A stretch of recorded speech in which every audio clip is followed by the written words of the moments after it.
बहुरूपी रामायण, रामायण परंपरा, अभिजात आणि प्रादेशिक या व्याख्यानमालेमध्ये आज दुसऱ्या दिवशी तुमच्या सगळ्यांचं पुन्हा एकदा स्वागत. जया वर्णिती वेदशास्त्रे पुराणे, जयाचेनी योगे समाधान बाणे, तया लागी हे सर्व चांचल्य दीजे, मना सज्जना राघवी वस्ती कीजे. हे आपण काल रामदासांची रामकथा बघताना, तर रामदासांच्या आयुष्यामध्ये असलेली रामकथा बघताना आपण काल हे अनुभवलं. आणि रामाचा महिमाच असा आहे की जो सगळ्यांना स्वतःकडे घेऊन येतो, ओढून घेतो. आणि म्हणूनच आज राहवलं नाही, त्याच्यामुळे अरुणाताई सुद्धा आपल्यासोबत उपस्थित आहेत. त्यामुळे मी त्यांना विनंती करते की त्यांनी आजचं प्रास्ताविक करावं. त्यांची 2 शब्द बोलायची इच्छा आहे, तर आपण ते ऐकू आणि मग रामस्तुतीकडे वळू. नमस्कार. प्रणव गोखले यांचं अतिशय ओघवतं असं व्याख्यान ऐकण्यासाठी आपण सगळे उत्सुक आहोत. आजचं व्याख्यान माझं चुकलं. सध्या जास्त वेळ मी एसीतही बसू शकत नाही आजारपणामुळे, तर आज थोडा वेळ का होईना इथे यायला हवं असं न राहून आज आले. आणि दुसरा आजचा विषय आहे तो वेणास्वामींच्या रामायणाशी संबंधित पण आहे. आणि वेणाबाईंच्या विषयी एक विशेष आत्मीयता असल्यामुळे म्हणते मी इथे असं म्हटलं. वेणाबाईंचं रामायण जिथे थांबलं सुंदरकांडापाशी, तेव्हा समर्थांच्या व्यक्तित्व आणि वेणाबाईंचं व्यक्तित्व या दोन्हीतल्या फरकामुळे समर्थ त्यांना म्हणाले होते की तू तुझं रामायण सुंदरकांडापाशीच थांबवलंस, युद्धकांड लिहिलं नाहीस. तर यातला फरक आपल्याला लक्षात येतो की ज्या प्रकारचं एक ज्वलंत अशा प्रकारचं एक तेज रामदासांच्या वाणी करणीत होतं, त्याच्या तुलनेमध्ये वेणाबाई त्यांच्या समोर उभ्या होत्या. पण एक विलक्षण आयुष्य घेऊन आलेल्या वेणाबाई. कदाचित या सगळ्या रामायणाविषयी बोलताना प्रणव गोखले त्याच्याविषयी बोलतील, पण मला सांगावंसं वाटतं की संबंध भक्ती चळवळीमध्ये स्त्रियांचं स्थान किती लक्षणीय आहे. ह्याचं उदाहरण म्हणून वेणाबाई ठसठशीतपणाने आपल्यासमोर उभ्या राहतात. कारण एक सासरघरी विधवा म्हणून राहिलेली एक तरुण मुलगी, जी समर्थांच्या वाणीने भारावलेली, त्यांच्या उपदेशाने भारावलेली, त्यांच्या मागून येते आणि त्यांच्या परिवारात दाखल होते. आपल्या मुलीला विष देऊन मारावं इतकी लोकनिंदा आईवडील सहन करतात, आणि तरी देखील ती मुलगी वेगळ्या वाटेवर चालणं सोडत नाही. आणि नुसतं त्या वाटेवर चालणं सोडत नाही असं मी म्हणत नाही, की तिचं वैराग्य, तिचं तप, तिची साधना ही इतक्या उत्तम प्रकारे तिने साध्य केलेली दिसते की समर्थांनी मठाधिपती केलं. आणि नुसतं मठाधिपती नाही, वेणास्वामी असं म्हटलं. 2 गोष्टी आणखी महत्वाच्या, म्हणजे त्या मठाधिपती तर झाल्याच निर्देशा, पण त्याच्याबरोबरच त्यांना उभ्याने कीर्तनाचा अधिकार जो स्त्रियांना पूर्वी नव्हता. कारण पुरुषांच्या पुढे उभं राहून उपदेश नाही करायचा बाईंनी, पण वेणाबाईंना उभ्याने कीर्तनाचा अधिकार समर्थांनी दिला. आणि दुसरी गोष्ट, शिष्य करण्याचा, गुरुपदेश करण्याचा अधिकारही दिला. तेव्हा त्यांची योग्यता समर्थांनी ओळखली. त्यांचा शेवटचा क्षण आयुष्यातला हा सुद्धा आपल्याला गहिवरून टाकणार आहे. तुम्ही सज्जनगडावर गेलात तर त्याची आठवण झाल्याखेरी जाणार नाही तुम्हाला की शेवटचं कीर्तन केलं, माहेरी जायचंय असं म्हणावं. आणि त्यांचं माहेर म्हणजे राम होता त्यांचा शेवटचा. तिथे कीर्तन केल्यावर समर्थांच्या पायावर, रामाच्या पायावर डोकं ठेवलं आणि वेणाबाई गेलेले. तेव्हा अशा प्रकारे आयुष्य ज्यांची अखेर झालेल्या वेणाबाई, त्यांच्या रामायणाविषयी आणि एकूणच समर्थ संप्रदायातल्या रामायणाविषयी आज ऐकणार आहोत आपण. तेव्हा तो मोह मला आवडला नाही म्हणून आले. आणि युट्यूबवर आपण पुन्हा पुन्हा या सगळ्याचा आस्वाद घेऊ शकणारच आहोत. थोडा वेळ लागतोय, पण आम्ही पुन्हा सगळीच व्याख्यानं तुम्हाला युट्यूबवर ऐकायला मिळतील. आणखी एक प्रणव गोखले आमचे अतिशय जवळचे स्नेही झालेले. आणि काय ज्याला म्हणू की चालता बोलता ज्ञानकोश असं म्हणून त्यांचं वर्णन करावं असे ते आहे. तेव्हा आम्ही त्यांचा काय लाभ हा केवळ आमच्या केंद्रापुरता न ठेवता या व्याख्यानमालेच्या रूपाने पुन्हा पुन्हा त्यांना बोलावलेला आहे आणि तुमच्या सर्वांपर्यंत ते पोहोचवतो आहोतच. पण आणखी एक उपक्रम आम्ही ऑगस्ट पासून सुरू करण्याची इच्छा आहे आमच्या केंद्रातर्फे. तो अर्थातच छोटंसं देणगी मूल्य असलेला असेल. ज्यांना शक्य असेल त्यांनी यावं ऐकावं. ते आमच्या केंद्राच्या जागेमध्ये सरकारनगरला सुरू होईल हा. आणि आम्ही ज्ञानदेवांचा अमृतानुभव ज्ञानेश्वरी विषयी आपण पुष्कळ आहे, पण अमृतानुभव आपण प्रणव गोखले यांच्याकडून समजून घेऊया आणि आपण त्याच्यासाठीच सगळा वेळ त्याचं ठिकाण हे सगळं तुमच्यापर्यंत पोहोचवलं जाईलच. पण ती आता जून मध्ये आपली रामकथा संपते आणि जुलैमध्ये 21 जुलैला अण्णांचा वडिलांचा वाढदिवस असायचा. तर त्याच दिवशी आपण दरवर्षी एक मोठा कार्यक्रम करतो. तो कार्यक्रम जुलैमध्ये करू आणि त्यानंतर आपण रामकथा म्हणजे अमृतानुभवाला सुरुवात करू. ज्ञानेश्वर अण्णांचे प्रिय आणि असं वाटलं की खूप मोठा दुःखभोग सहज पचवणारा एक माणूस अमृताचा अनुभव आपल्याला कसा देतो आणि किती कोवळ्या वयामध्ये कुठपर्यंत आपल्याला नेऊन ठेवतो त्याची एक छोटीशी झलक, एक स्पर्श प्रणव गोखल्यांसारख्या ज्ञानवंताकडून आपल्याला मिळावा यासाठी योजलेला हा कार्यक्रम म्हणजे हा उपक्रम असेल. तर तुम्ही सगळेजण आम्हाला तिथेही साथ द्याल त्याची आम्हाला खात्री. आमची जागा छोटी आहे पण आपण बसू आणि ही सुरुवात करू. तर त्याचीही या निमित्ताने तुमच्या समोर घोषणा करते आणि व्याख्यानासाठी उत्सुक असलेल्या तुम्हा सर्वांच्या समोर थांबते.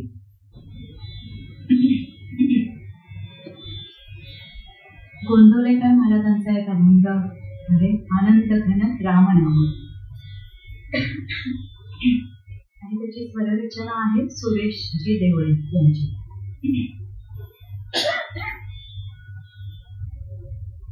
चरितं रघुनाथस्य शतकोटि प्रविस्तरम् एकैकमक्षरं पूजा महापातकनाशनम्.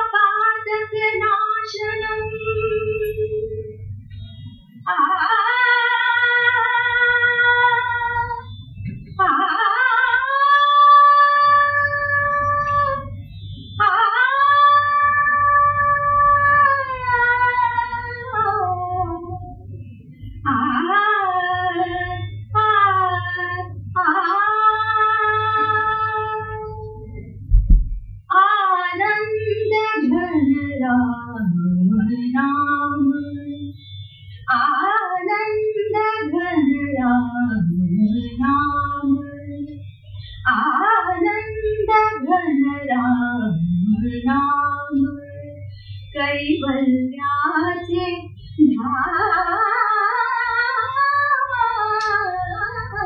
आनंद घन राम राम कैवल्याचे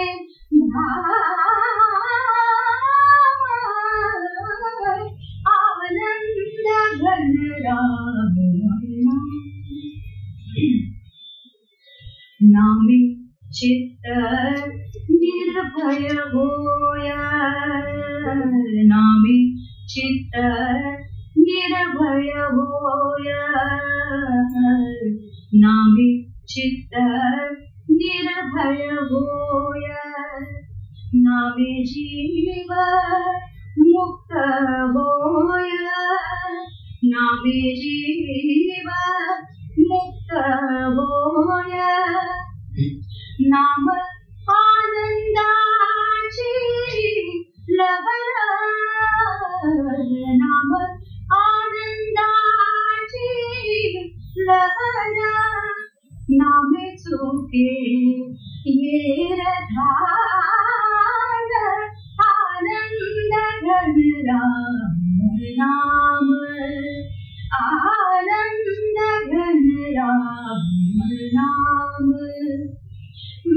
वेदशास्त्र आणि श्रुती नामे वीण अवधी भ्रांती वेदशास्त्र आणि श्रुती नामे वीण अवधी भ्रांती नाही नाही जाती भेद नामे नाही जाती भेद नाम वेदाचाही वेद आनंद घन नाम आनंद घन नाम कैवल्याचे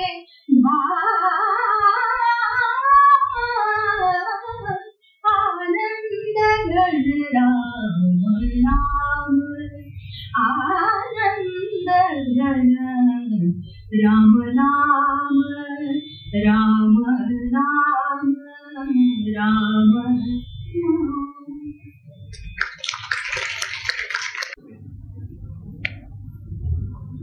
काल आपण कसं म्हटलं होतं तसं जे दाखले आज व्याख्यानावर येणार आहेत ते आपण इथे आपल्या स्क्रीनवरती बघणार आहोत. त्यामुळे मी याचे आपले व्याख्यानासाठी उपस्थित झालेले वक्ते प्रणव गोखले यांना विनंती करते की त्यांनी त्यांच्यावरती यावं. आज आपण म्हणजे जसं हे दृकश्राव्य इथे बघणार आहे, श्राव्य नाही दृक आहे दृकायचे, तर ते नमुने बघता बघता आपण त्यांचं म्हणणं येणार. ते जेव्हा बोलतील तर आपण इथे त्याच्याकडे श्राव्य आहे. हा ते श्राव्य आहे. नमस्कार भाई. आपण कालपासून समर्थांच्या शब्दकळेतून अवतरलेली रामकथा ही पाहण्याचा प्रयत्न केला. आज समर्थांचा कित्ता ज्यांनी पुढे गिरवला अशा अनेक समर्थ सांप्रदायिक आणि केवळ समर्थ सांप्रदायिकच नव्हे पण समर्थांचा किंवा समर्थ संप्रदायाचा प्रभाव ज्यांच्यावर पडला आणि त्यांच्याही लेखणीला ही रामकथा गाण्याचा मोह आवरून धरता आला नाही. त्यांनी मांडलेली त्यांनी गायलेली रामकथा असा अनेक गोष्टींचा एकदम विचार करणार.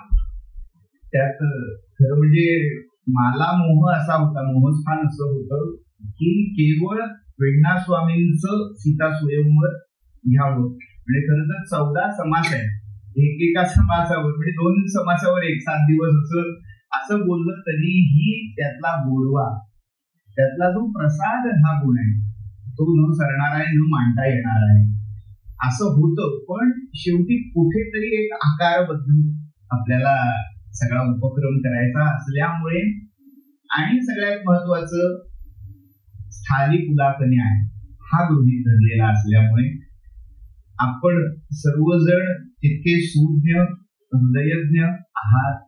त्यामुळे हे झालं म्हणजे आता संपलं, आम्हाला कळलं असं न म्हणता त्याच्याकडे प्रवृत्त व्हाल ही खरी तर अपेक्षा त्याच्या मागे आहे. म्हणून केवळ थोडासा भाग घेतो आहोत. कृपया तो रसभंग आहे किंवा नुसतं तोंडी लावणं सोडून दिलं असं कृपया कोणी समजू नये. आजची सुरुवात जी आहे खर तर वेण्णा स्वामींच्या पासून करायची होती, पण इतकी गोड सुरुवात म्हणजे दोन्ही प्रास्ताविकाचीही आणि प्रत्यक्ष ब्रह्मचैतन्य महाराजांच्या शब्दातून आणि त्या प्रासादिक सुरातून जी सुरुवात झाली आहे त्यामुळे एकदम तो सूर बदलतो असं म्हणतात ना तसं. मग त्या सुरावर पुन्हा यायला थोडं जरा विलंबित करून यावं असं म्हणतो. समर्थांच्या संप्रदायामध्ये रामाचं आणि रामकथेचं वेळ इतकं लागलं. आपण कालच पाहिलं, पहिले ते हरिकथा निरूपण, हे हरिकथा नावापुरतं आहे, रामकथा निरूपण हेच मुख्य झालं. आणि मग समर्थांचेच प्रिय परमप्रिय शिष्य प्रतिसमर्थ असं म्हटलं तर वावगं होणार नाही. ते कल्याण स्वामी असतील, गिरीधर गोसावी असतील, दिनकर गोसावी असतील, मेरू स्वामी असतील, अशा सगळ्यांनी आपापल्या परीने रामकथा, रामचरित्र किंवा रामाचं तत्वज्ञान आपापल्या परीने मांडलं. प्रत्येकाने म्हणजे गिरीधर गोसावी आणि दिवाकर गोसावी, दिनकर गोसावी यांचं वैशिष्ट्य असं आहे, त्यांनी जवळजवळ दोघांनी मिळून 7 ते 8 वेगवेगळी रामायणं लिहिली. त्याच्यामध्ये अब्द रामायण नावाचा प्रकार आहे. अब्द रामायण म्हणजे रामायणातली एक प्रकारे सनावळी असं म्हणायला हरकत नाही. सनावळी म्हणजे आज आपण लगेच इसवी सन आधी का नंतर ह्या वादात नाही, तर तिथी निर्देश, कोणत्या तिथीला काय झालं, किती वर्षापूर्वी झालं, मधला अब्द म्हणजे वर्षाचा कालावधी किती गेला, ही सगळी कालगणना त्यात मांडलेली आहे. त्यामुळे नावच अब्द रामायण आहे. एक सुंदर ग्रंथ आहे राम सोहळा. त्याच्यात रामकथा आली नाही, पण तो जो सगळा आत्मज्ञान प्राप्तीचा आत्मसाक्षात्काराचा सोहळा आहे तो राम सोहळा या नावाने सांगितला आहे. असेच समर्थांच्याही चरित्रावरचे अनेक ग्रंथ आहेत. म्हणजे अगदी दास विश्रामधाम असेल, नेहरू स्वामींचा राम सोहळा आहे. तर हे सगळे ग्रंथ बघत असताना समर्थांनी जो सुंदरकांड आणि युद्धकांडाचा कित्ता घालून दिलाय, कुठेतरी 3 शब्दकळा हे समर्थांच्या पावलावर पाऊल टाकत जाण्याचा प्रयत्न करत असताना साकार झालेली दिसते. म्हणजे अनेक वेळा शैली पण तीच, अनेक शब्दही तेच, अलंकारही तेच. म्हणजे असं वाटायला लागतं की शेवटची नाममुद्रा काढून टाकली आणि दास म्हणेल असं म्हटलं तर समर्थांचीच वाटेल की काय. इतका चकवा लागण्याची स्थळ या रामदासी संप्रदाय वाङ्मयामध्ये ठाई ठाई आढळतात. म्हणजे मला सांगायचं हे की ज्ञानेश्वरांनी एक सुंदर उपमा दिली आहे की एखादा सिद्ध महात्मा चालत जातो आणि त्याच्या पावलांची ओळ मागे राहते आणि त्या पावलांच्या उमटलेल्या ओळीवर रिद्धी आणि सिद्धी पदोपदी ओळंगत असतात. तसं समर्थांनी आपली पाऊलवाट तयार केली आणि त्या पाऊलवाटेवर चालण्याचा ज्यांनी ज्यांनी प्रयत्न केला, त्या पावलावर पाऊल टाकण्याचा ज्यांनी ज्यांनी प्रयत्न केला, त्यांना त्यांना त्या शब्दसिद्धीचा, शब्दवृद्धीचा लाभ झाला. तो समर्थांचा प्रसाद. असा एक कवी म्हणजे केशव स्वामी, त्यांचा एक पद आहे गमतीदार. केशव स्वामी हे नेमके कोण हे कळावं यासाठी कल्याण स्वामींचे अंतरंग शिष्य, म्हणजे समर्थांचे नातू शिष्य असं म्हणायला हरकत नाही. यांचा मोठेपणा असा आहे की समर्थांच्या अस्थी कल्याण स्वामींच्या अस्थी बरोबर काशीच्या रामकुंडात विसर्जित करण्याचं भाग्य यांना लाभलं. समर्थांनी देह ठेवल्यावर त्यांचा अस्थी कलश हा चाफळच्या राम मंदिरासमोर एका तुळशी वृंदावनात खाली ठेवलेला होता. पूर्वीची प्रथा होती की तो अस्थी कलश आढ्याखाली आणायचा नाही, घरात किंवा मंदिरात आणायचा नाही, म्हणून त्याच्यावर तुळशीचं वृंदावन उभं केलं जायचं. तशा वृंदावनात त्या ठेवलेल्या होत्या आणि प्रत्येक वेळी जेव्हा जेव्हा असं निघेल, कोणीतरी संप्रदाय इतका मोठा होता, काशी यात्रेला, प्रयाग यात्रेला असे जायचे, तर वारंवार प्रश्न यायचा की नाही आपण नेऊया समर्थांच्या अस्थी. तर कल्याण स्वामी प्रत्येक वेळी थांबवायचे, नाही तुर्तास थांबा असं करत काही वर्ष गेली. आणि हे जे केशव स्वामी होते, ह्या केशव स्वामींना एकदा अंतस्फूर्ती झाली, उर्मी आली की नाही बस झालं, आता विचारायचंच नाही गुरुजींना. हात घातला अस्थी कलशाला आणि आश्चर्य असं, ज्या दिवशी ज्या क्षणी इकडे अस्थी कलश त्या वृंदावनातून काढला गेला त्याच क्षणी त्याच वेळी तिकडे डोंगाव मठामध्ये दासबोधावर निरूपण चाललेलं असताना सुरू असता छाती डोक्यावरून घेतली, जय जय रघुवीर समर्थ केलं आणि कल्याणाने शेवटचा रामराम घेतला. आणि कल्याण स्वामीच्या अस्थी आणि समर्थांच्या अस्थी या एकदम इतकं अद्वैत ज्यांच्यामध्ये नांदत होतं ते कल्याण स्वामी आणि त्यांच्या पछडीत तयार झालेला हा शिष्य केशव स्वामी.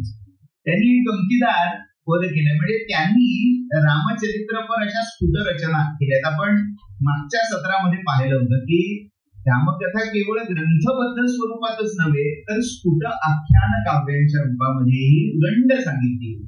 त्यातला हा एक स्फुट आख्यानाचा प्रकार केशव स्वामी म्हणताय, हनुमंता राम निर्दारिता बळे सीतेसी आगळे समाधान.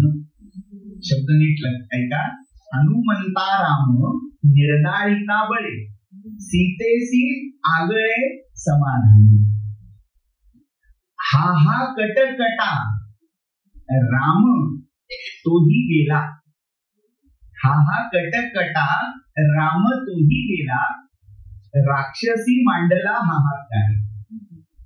हा हा कटकटा राम तोही गेला, राक्षसी मांडला हाहाकार.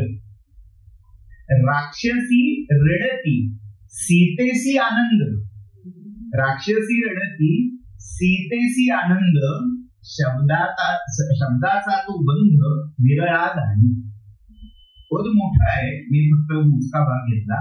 आशयाचा आपण शब्दशः अभिधा जर पाहिली तर अर्थ काय होतो की हनुमंताला रामाने मारलं. हनुमंता राम निर्दाळिता बळी, सीतेसी आगळे समाधान. सीतेला काय समाधान झालं. आता काय झालं, हा हा कटकटा राम तोही गेला. कटकटा काय, राम तोही गेला. राक्षसी मांडला हाहाकार. आता राम गेला, आधी म्हणाले हनुमंताला रामाने मारलं, मग रामही गेला म्हटल्यावर राक्षसींनी हाहाकार केला. राक्षसी स्फुंदती किंवा राक्षसी रडती सीतेची आनंद, शब्दाचा तो बंध विरळा जाणे. म्हणजे एकच रामकथा आपापल्या परीने वेगवेगळ्या अलंकारांनी नटवून सजवून वेगवेगळ्या भूमिकांनी सांगण्याचा जो साक्षेप या समर्थ सांप्रदायिकांनी केला त्याचं हे प्रतीक आहे. याचं मूळ, याचा अर्थ काय, तर याचं पुन्हा मूळ आपल्याला संस्कृत आहे. संस्कृत मध्ये अनेक असे छान छान काव्यशास्त्र विनोद प्रसिद्ध आहे. त्यातला एक श्लोक प्रसिद्ध आहे जो शारंगधर पद्धतीमध्ये शारंगधराने उद्धृत केलेला आहे. त्याच्या आधीच आहे, म्हणजे इसवी सनाच्या किमान 8व्या-9व्या शतकात तरी त्याची रचना झालेली असावी. तो श्लोक असा, हतो हनुमता रामः जानकी शोक जानकी हर्ष निर्भरा. हतो हनुमता रामः जानकी हर्ष निर्भरा, राक्षस्या रुरुदु सर्वा हा हा राम हतो हतः. पुन्हा तेच संस्कृतमध्ये अजून अशा प्रकारचे इतके श्लोक आहेत ना. केशवम पतितम दृष्ट्वा द्रोणः हर्षमुपागतः, कौरवा रुरुदु सर्वे हा हा केशव केशव. किंवा शंकरम पतितम दृष्ट्वा पार्वती हर्ष निर्भरा, पन्नगा रुरुदु सर्वे हा हा शंकर शंकर. तशा प्रतीचा हा श्लोक आहे. कोटी कशावर आहे, शब्दाचा तो बंध विरळा जाणे. शब्दाचा हा बंध जो आहे, शब्दामध्ये मारलेली जी मेघ आहे तो विरळा जाणे, असं केशव स्वामी म्हणतात. काय सांगतायत, हनुमंता राम, इथे मेघ आहे, तिथे संधी झालाय. हनुमंत आराम. आपण रामरक्षेमध्ये सुरुवातच केली, आराम कल्पवृक्षाणा. आराम याचा अर्थ उपवन किंवा राखीव उद्यान. हनुमंत आराम निर्धारिता बळे. रामाला हनुमंतानी किंवा हनुमंतानी काही झालेलं नाही. हनुमंतानी मारलंय, झोडलंय, नाचलंय. काय तर आराम म्हणजे रावणाने राखलेलं ते उपवन अशोकवनिका ती निर्दाळली म्हणजे नष्ट केली. म्हणून सीतेला आगळं वेगळं समाधान, ते छान झालं, म्हणजे खोल. हा हा कटकटा राम तोही गेला. आता काय, तिथे पुन्हा संधी आहे. हा हा कटकटा राम. कटकटा कटकट, अरे काय ही कटकट, काय हा उच्चार. आराम तोही गेला म्हणजे उपवन तेही गेलं. राक्षसी मांडला हाहाकार, राक्षसीने हाहाकार केला. राक्षसी स्फुंदती सीतेचे आनंद, शब्दाचा तो बंध विरळा जाणे. अशा प्रकारची रामायण, म्हणजे त्याच्यामध्ये अर्थचमत्कृती दडलेली आहे, शब्द चमत्कृती दडलेली आहे, अशी उदंड रामकथा या संप्रदायाने मांडली. आणि त्यातलाच एक मैलाचा दगड आणि म्हटल्यावर आपल्याला फक्त काहीतरी वृक्ष ओबड धुबड एवढंच दिसतं. पण मानवी जीवनातलं जेवढं काही सौंदर्य आहे ते सौंदर्य दगडामधून जेवढं व्यक्त झालंय तेवढं कागदावर अक्षरातून शब्दातूनही क्वचितच झालं. त्यामुळे या अर्थी ते रत्न आहे. म्हणजे रत्न हा दगड असतो आणि ते मैलाचं रत्न म्हटलं जावं असं म्हणजे ते सीता असतो. त्या काळामध्ये साधारण आपण हा मध्ययुगाचा बोट पाहिला तर मध्ययुगाचा शेवटचा टप्पा आहे. साधारण शके 1600 मध्ये, म्हणजे इसवी सनाच्या भाषेत 78-79 वर्ष पुढे, आपण 17वं म्हणजे शतक असं धरूया. त्या 17व्या शतकामध्ये, त्या शेवटच्या मध्ययुगाच्या टप्प्यामध्ये स्वयंवर आख्यानांची, आजच्या भाषेत सांगायची झाली तर ट्रेंड आला. हे शब्द म्हणजे पटकन कळावे यासाठी मी वापरतो. ही जी काही क्रेज आली होती ती फक्त महाराष्ट्रात होती का? अख्ख्या भारतामध्ये हे वेळ पसरलेलं होतं. हे लोण कुठनं आलं? तुलसीदासांपासून हे लोण दिसतं. तुलसीदासांनी एकदम 2 मंगल काव्य रचली. उत्तर भारतामध्ये मंगल काव्यांची पुराणी परंपरा आहे. याच्यामध्ये एक मंगल काव्य हे जानकी मंगल आहे आणि दुसरं आहे ते पार्वती मंगल. म्हणजे मंगल काव्यांची ही जी परंपरा आहे त्याच्यापासून महाराष्ट्रामध्ये कुठेतरी स्वयंवराची परंपरा ही प्रभावित झाली. कारण काळाच्या दृष्टीने स्वयंवर रचना महानुभावांनी जरी महाराष्ट्रात आधी केलेली असली तरी नरेंद्राचं रुक्मिणी स्वयंवर हे साधारण 12व्या शतकातलं, 12व्या-13व्या शतकाचं संगीत त्यातलं मानलं जातं. पण त्यानंतर मध्ये दुष्काळ पडला स्वयंवर काव्यांचा. नंतर एवढी लेखणी तिकडे गेलीच नव्हती. तिथनं जी परंपरा त्रुटीत झाली होती ती पुन्हा जागी व्हायला नाथांचा अवतार लावला. एकनाथ महाराज जेव्हा वाराणसीत गेले, म्हणजे हा योगायोग निव्वळ आपल्याला म्हणता येणार नाही.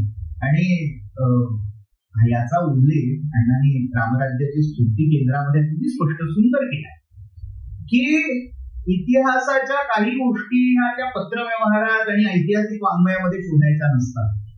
ते त्या पत्रांच्या आणि त्या पुस्तकांच्या पलीकडे जाऊन जे हृदयिक गम्य असं म्हणावं लागतं तसं इथे दिसतं. नाथ महाराज भागवताच्या शुद्धीसाठी किंवा शास्त्रार्थासाठी काशीला गेले.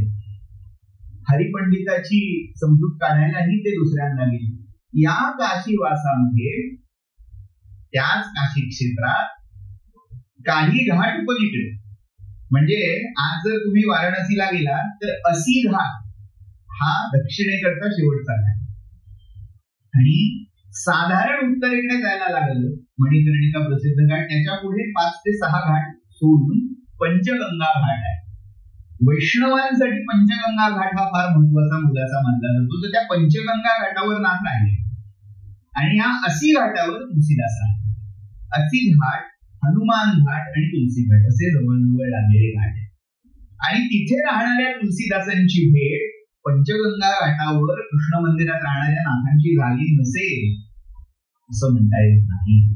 कारण सगळ्यात मोठं संताचं लक्षण काय आहे? संत सत्संग के रसिक, असं खुद्द तुलसीदासाने म्हणून ठेवलं की संतांना सगळ्यात काय आवडतं तर दुसऱ्या संतांचा संग व्हावा, माझी या जातीचे मज भेटू कुणी, याची त्यांना ओढ असते.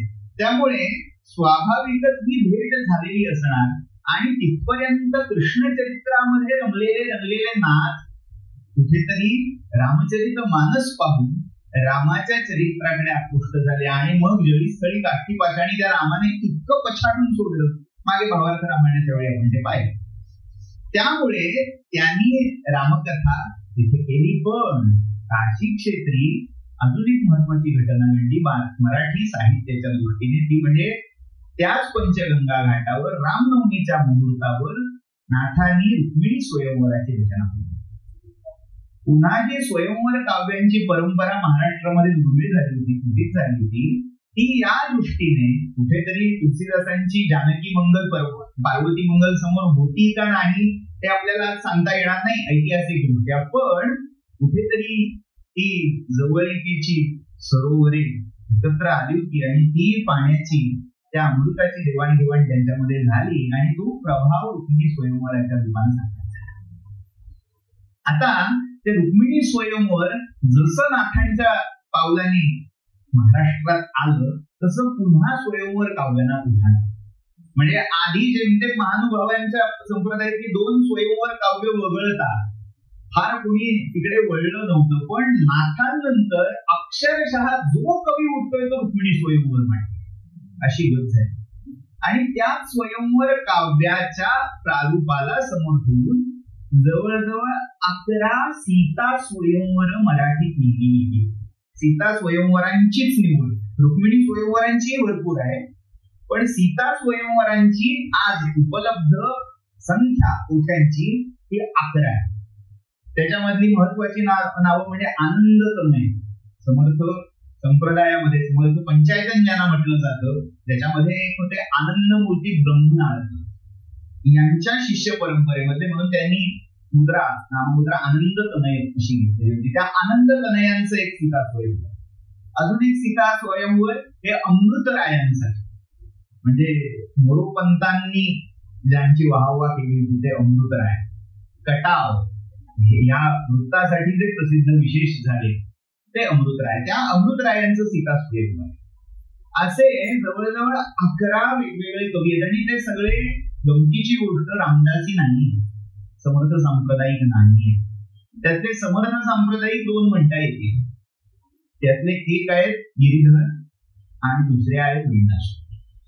बाकी सगळी मंडळी ही वेगवेगळ्या संप्रदायातनं, कोणी आनंद सांप्रदायिक आहे, कोणी स्वरूप संप्रदाय म्हणजे समर्थांचं एक संप्रदायाचं नाव असं मानलं जातं, कोणी वारकरी संप्रदायातले आहे, कोणी म्हणजे जसे पांडित्य प्रचूर रचना करणारे नितेश्वर वामन पंडित यांच्यासाठी वामन पंडितांचं स्वयंवर सीता स्वयंवर आहे. तर अशी प्रदीर्घ स्वयंवर काव्यांची परंपरा, आणि त्या परंपरेमध्ये जे सगळ्यांना मूर्धन्य ठरलं ते काव्य म्हणजे वेण्णा स्वामींचं सीता स्वयंवर. अरुणाताईंनी इतकी सुंदर सुरुवात करून दिली वेण्णा स्वामींविषयी. खरं तर म्हणजे ज्यांच्या लेखणीतून भारतीय विरागिणी साकार झाल्या आहेत त्यांच्या समोर बोलण्याचा मला खरं तर अधिकार नाही, पण एक क्रमसंगतीच्या दृष्टीने कोण होत्या तर कराड किंवा मिरजचं माहेर आणि कोल्हापूरचं सासर, अकाली वैधव्य भारी दिलं गेलं, सगळीकडून कुसंबणा, सगळीकडून हिच्या पावलांनी दुर्भाग्य आमच्या घरात आलं, ही शेलकी सगळी उपरोधिक बोलणी टोचण्या ज्यांना दिवस रात्र ऐकाव्या लागत होत्या, अशा त्या संसारामध्ये प्रपंचामध्ये संसार दुःखे दुखावला, विविधतापे कोरला, तोची एक अधिकारी जाहला परमार्थाते. तसं ज्या या सगळ्या तापांनी पूर्ण खऱ्या अर्थाने परमार्थाला अधिकारी झाल्या होत्या त्या वेण्णा बाई. काहींच्या मध्ये त्यांचं नाव वेणू होतं आणि काहींच्या मध्ये वेण्णा.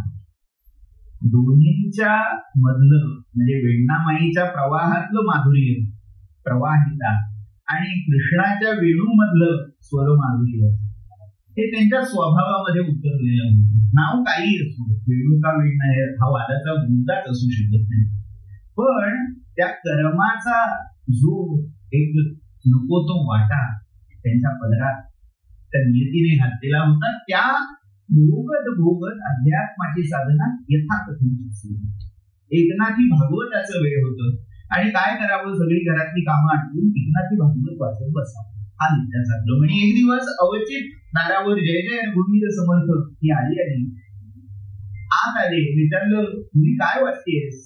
एकनाथी भागवत. ते जे वाचताय ते कळतं का? तर कळण्या इतका अधिकार अजून नाही असं उत्तर दिलं.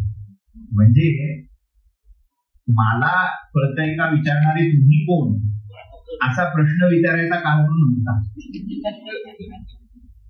तर उत्तर हे आलं, पण त्या बरोबरीने जर आपल्या सारख्यांचा प्रसाद झाला तर जे कळत नाही तेही ढाळे ढाळे करू लागेल हा विश्वास त्यांनी व्यक्त केला. आणि त्यावेळी दोघांनाही एकमेकांची ओळख पटली. म्हणजे जी दृष्टादृष्ट झाली यांनी त्यांना पाहिलं आणि आपण ज्याच्यासाठी तळमळतोय, जो आपल्या आयुष्याला खरं वळण लावू शकेल तो महात्मा आहे, ही ओळख त्या लहानग्या वीणाला पटली. आणि वय फार नाहीये, म्हणजे जर आपण अख्खा आयुष्यक्रम पाहिला तर काही असं ऐकल्यावर काहीतरी किमान 30-35ची बाई असेल असं वाटतं, पण 25च्या आतलं वय. आणि समर्थांना महत्वाची गोष्ट यांना पटली तर कौतुक नाही हो. समर्थांना हा जीव आपल्या कृपेला आपला उत्तराधिकारी व्हायला पात्र आहे हा भरवसा समर्थांना वाटावं इतकं सामर्थ्य या जीवामध्ये होतं. आणि इथेच खरं तर जो यौगिक परिभाषेमध्ये शक्तिपात म्हटला जातो तो घडला होता. पण लौकिक दृष्ट्या साधना अजून बाकी होती.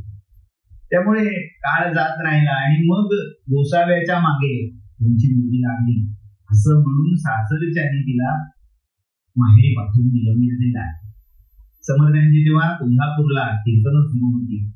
पण जसं आजही काही फार बदललेलं नाहीये की काहीतरी कोणाच्या बाबतीत तरी उत्कर्षाचं दृश्य दिसायला लागलं की ती व्यक्ती कशी नालायक आहे, तिचं चारित्र्य कसं लांछित आहे हे सांगण्याचे जे प्रयत्न आज होतात तसेच त्याही काळात किंबहुना त्यापेक्षा दुप्पट पटीत होत होते.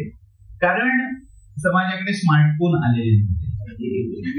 कारण स्मार्टफोन असल्यावर बोलायची सांगायची वेळ लागत नाही, डायरेक्ट पोस्ट केल्या जातात फेसबुकवर. तशी सोय नसल्यामुळे चर्चांना उधाण आलं. आणि खरंच खऱ्या अर्थाने दुर्दैव की त्या आई बापाला असं वाटावं की आपल्या मुलीचं पाऊल चुकलंय म्हणून विषप्रयोग करण्यापर्यंत मदत केली. आणि या बहिणीला जो विषप्रयोग झाला त्याचा परिणाम असा झाला की त्या शय्येवर आता आपल्या शेवटच्या घटका येत आहेत. गुरुचरण अंतरलेले आहेतच, आता खऱ्या अर्थाने हा देह अंतरणार आणि त्यांची सेवाही अंतरणार. या तळमळीत ती वेदना पडलेली पडून दिली आहे. आणि त्यावेळी समर्थ अचानक आकाश मार्गाने तिथे प्रकट झाले कथा आहे. आणि त्यांच्या प्रसादाने विष बाधा दूर झाली आणि त्याच्या मागणं संसाराची बाधाही दूर झाली. ज्या आई वडिलांनी विषप्रयोग केला होता त्यांना समर्थाने ठणकावून सांगितलं आता तुमची वेदना मिली. जिच्यावर विषप्रयोग केला होता ती संपली, आता आहे ही आमची कन्या. आणि त्या पूर्ण नंतरचा जो काळ आहे समर्थांनी आपल्या पुढची पोरगी कन्या म्हणून तिला वागवलेलं आहे, म्हणून तिला समजून आहे. ज्यांनी त्याही वेळी किलमिश पसरवली होती आणि आजही तेवढ्याच इंटेन्सिटीने किलमिश वेगळ्या माध्यमातून पसरवली जात आहे त्यांनी हे लक्षात घ्यायला हवं.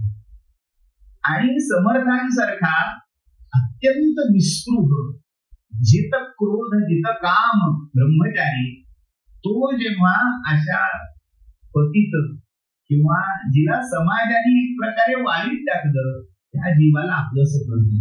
समर्थांच्या व्यक्तिमत्वातलं हे वेगळेपण म्हणजे जे समर्थांना वर्णवादी जातीवादी पौरुष प्रधान संस्कृतीचे वगैरे वगैरे वगैरे जी काही चित्र आज उभं केलं जातं त्यांना कधीच समर्थ कळणार नाही. समर्थांचं लोकोत्तरपण काय आहे? वेण्णा स्वामींना नुसत्या वेण्णा नाही अक्का स्वामी अनेक गृहस्थाश्रमी स्त्रियाही आहेत आणि त्या सगळ्यांना मोहरे लावावे. मोहरा लावणं म्हणजे काय? त्यांना मोहरे केले कशासाठी? राजकारण करण्यासाठी नाही तर अध्यात्म आणि जनजागरण या उद्देशाने समर्थांनी म्हटलं. आणि पुढे पूर्ण वेण्णा स्वामींची साधना म्हणजे स्वामी वेण्णू वेणू वेण्णा पासून स्वामी होईपर्यंत समर्थांच्या मुशी उभे. आणि त्यातनं जो प्रसाद हाती आला त्यातनं जे मथित नवनीत हाती आलं ते म्हणजे सीता स्वयंवर खर तर अध्यात्म वेदांत प्रकरण असावं इतक्या ताकदीचा ग्रंथ आहे. पण गंमत काय आहे आपल्याकडचे हे संत कायम अध्यात्माचा जो बळीराव असतो अध्यात्मात म्हटल्यावर म्हणजे दडपण येतं ते जावं यासाठी अगदी सोपं करून कथामुखाने ते मांडत असतात. तसंच जे एकनाथांनी रुक्मिणी स्वयंवराच्या बाबतीत केलंय सगळा वेदांत जीव आणि शिव रुक्मिणी आणि कृष्ण नावाला आहे. जीवा शिवाचा झालेला अन्योन्याभिमुख साक्षात्कार हा रुक्मिणी स्वयंवरात अपेक्षित आहे. आज दुर्दैव असं आहे की घरामध्ये लग्न ठरण्यासाठी त्याचे पाठ होतात जे की आत्मानुभव व्हावा आत्मसाक्षात्कार व्हावा जीवात्मा परमात्म्याचा संगम व्हावा यासाठी तो वाचला जायला हवा. तो ग्रंथ फक्त नवरा नवरीची लग्न जुळवण्यासाठी वाचला जातोय असो. पण त्याच मुशीतला त्याच धर्तीवर रचला गेलेला ग्रंथ म्हणजे हा सीतासुंदर आहे. म्हणजे महाराष्ट्र सारस्वत वेद भाव्यांचं प्रसिद्ध आहे. त्याच्यामध्ये त्यांनी असं म्हटलंय की एकनाथांचा रुक्मिणी स्वयंवराचा, कारण जुन्या मराठीत स्वयंवर असा जोडाक्षर वापरलं नाही जायचं, संवर किंवा सवंवर असे दोन वेगवेगळे शब्द अपभ्रष्ट म्हणू शकतो तसे दिसतात. तर नाथांचे रुक्मिणी संवराचा तर्जुमा हा वीणा स्वामींनी सीता संवरा म्हटला असं विनोद म्हणतो. आता ते रुक्मिणी स्वयंवराचा छाप त्यांची मूस कशी आहे ती आपल्याला अनेक ठिकाणी दिसते, पण त्यातले काही मोलाचे महत्वाचे प्रसंग आहेत ज्याच्यामध्ये नाथांचा प्रभाव अगदी पक्का जाणवतो, पण नाथांचा साचा नाहीये. तो जो साचा आहे तो वीणा स्वामींनी स्वतः घडवलेला आहे. गंमत काय आहे, आपण 11 रुक्मिणी स्वयंवर 11 सीता स्वयंवर जेव्हा वाचतो ना, तेव्हा त्या सगळ्यामध्ये या स्वयंवराचं वेगळेपण काय आहे, तर एका स्त्रीने सांगितलेली स्वयंवराची म्हणजे हे कदाचित लक्षात येणार नाही. अधिक स्पष्ट व्हावं यासाठी आपण सगळेच कधी ना कधीतरी कोणाच्या ना कोणाच्या तरी शुभमंगलासाठी हजेरी लावलेली असते, आणि घरी गेल्यावर त्या लग्न सोहळ्याचं वर्णन करायची वेळ आली तर पुरुषांनी केलेली संभावना 2 ते 4 ओळी छान झालं, छान होता स्वयंपाक, केटरिंग चांगलं होतं, आपल्याकडे करायचंच झालं तर बोलवायला हरकत नाही.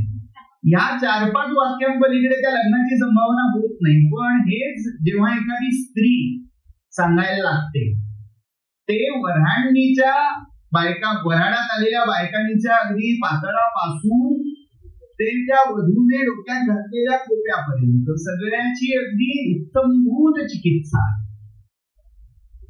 हे जे स्त्री स्वभावाचं वैलक्षण्य आहे ते याच्यामध्ये होतं. पण गंमत अशी आहे, त्याच्यामध्ये ती सांसारिक प्रापंचिक दृष्टी न ठेवता त्यातून अध्यात्म कसं शोधायचंय ही अपूर्वाई वीणा स्वामींनी सांगितलं. म्हणजे आपल्याला दिसणारं पातळ आणि त्यांना दिसणारं पातळ हे सारखं असलं तरी त्यांनी जे शब्दबद्ध केलंय, आपल्याला तो अष्टपुत्र्या पितांबर, हा छान, म्हणजे आजचं काय पेशवाई त्यांनी जाऊ सिल्क काय काय म्हणतात त्यातलं त्या प्रतीचं वाटेल, पण त्यांना तो अष्टपुत्र्या पितांबर म्हणजे अष्टविध प्रकृती फेडून हात असणारा त्या प्रकृतीच्या पलीकडचा जो जीवात्मा आहे त्याचं रूप त्या सीतेमध्ये किंवा त्या रुक्मिणीमध्ये असते. त्यामुळे त्याची प्रतवारी बदलून जाते. असो, मला काही चेहरे दिसतात, अरे बापरे आता अध्यात्माचा क्लास सुरू होणार की काय, त्यामुळे मी अध्यात्माकडे जात नाही, थोडं आपल्या सगळ्यांना पटकन आवडेल असं. आता रिफ्रेशमेंटची वेळ झालीच आहे, त्यामुळे वीणा स्वामींनी रिफ्रेशमेंट काय दिली होती त्यावेळेच्या वऱ्हाड्यांना त्याचा प्रत्येक. तर सीता स्वयंवरामध्ये एकूण 14 समास आहेत. समर्थांनी समास हा शब्द पहिला वापरला. समास याचा अर्थ संक्षेप, हा दासबोध सगळा समासात आहे. जर तो पानावर आला असता, आपण मराठीत समास कशाला म्हणतो, कोपरा, तो जर मूळ पृष्ठावर लिहिला असता तर त्याचा काय विस्तार झाला असता. तसं ही राम स्वयंवराची कथा मी समासाने संक्षेपाने म्हणते हे दाखवण्यासाठी तोच समर्थाने वापरलेला शब्द वीणा स्वामी वापरतात. मग प्रत्येक समासामध्ये विषय काय इथपासून वेगळेपण आहे. म्हणजे तुम्ही आतापर्यंत जर ग्रंथ पाहिले तर त्याच्यामध्ये इंडेक्स इनबिल्ट नसते. त्याचं जे इंडेक्सिंग असतं, चॅप्टरायझेशन असतं, ते प्रत्येक वेळी कवी करत नाही, ते तो ग्रंथ लिहित जातो आणि नंतर तो पूर्ण झाल्यावर ते चॅप्टरायझेशन किंवा कंटेंट टेबल हे दिलं जातं. वीणा स्वामींनी आपल्या ग्रंथाबरोबर ते चॅप्टरायझेशन आणि त्यांनी आपल्या शैलीत कुठल्या अध्यायात काय आहे ते लिहून.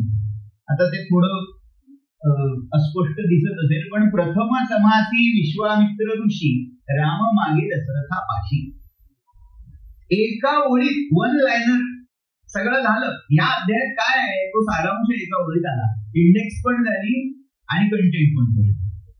अशा प्रकारे या 14ही समासांचं सार संग्रह वीणा स्वामींनी सुरुवातीला दिला.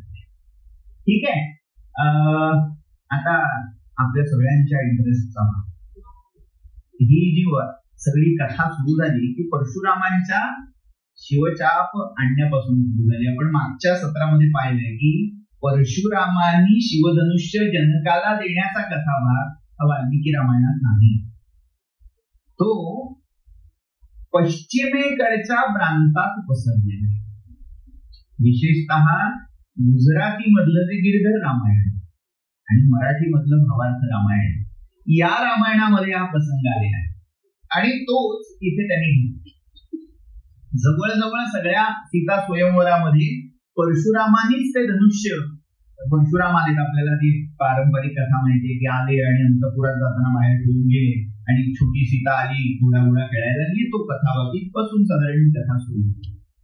मग ही कथा जाता जाता जाता मग सगळा रावणाचा प्रसंग आहे, तो जो मूळ वाल्मिकी रामायणात नाही, जो हनुमान नाटकात आलेला आहे. हनुमान नाटकामध्ये रावणाने प्रयत्न केलाय ते धनुष्य उचलायचा, पण ते त्याच्या उरापोटी आले आणि रामाने मग त्याला वाचवलं. हा प्रसंग यात येतो.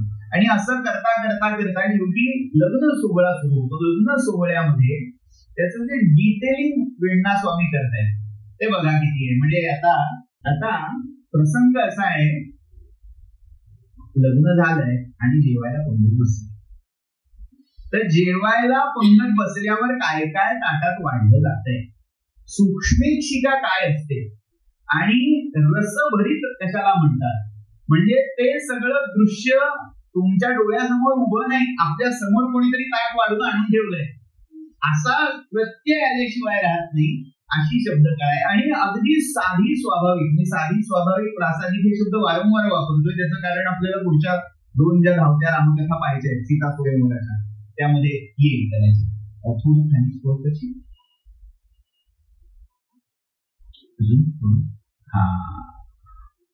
अजून बस. आता काय झालंय, पंगत बसली, रत्नदीप चहूकडे लखलखाट जिकडे तिकडे ब्राह्मण मंत्राचे घोषगाळे वाढा वाढा उदती वाढायला सुरुवात झाली. दिव्य भूषणे मंगलिका चालिया अंगना अनेका कनक पात्री लवण शाखा कुशिंबिरी वाढती. आता सुरुवात कशापासून झाली बघा. सुगृहिणी काय असते, त्या स्वतः सुगृहिणी. ही जी महाराष्ट्रीयन ताट वाढण्याची पद्धत आहे इथपासून सुरुवात होती.